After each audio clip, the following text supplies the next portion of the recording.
Welcome to Bushido Forge.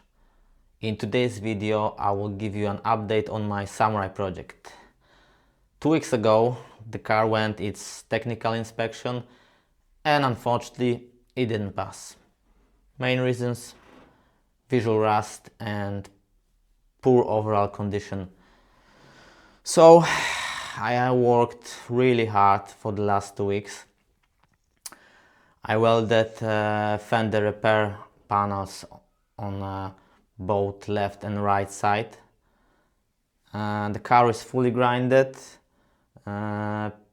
primed, ready to paint. I still have to apply filler on the hood and the fenders to smooth out the welding areas. But the big news is I've decided on the paint scheme. It will be matte black with the bright green accents. What do you think?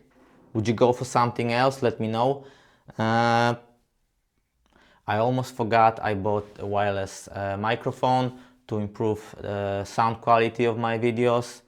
Let me know in the comments. Is it better? Do you like the sound? Thanks for watching and supporting my channel. Make sure to subscribe if you want to follow the full restoration project. See you in next update, and remember, keep the samurai spirit alive.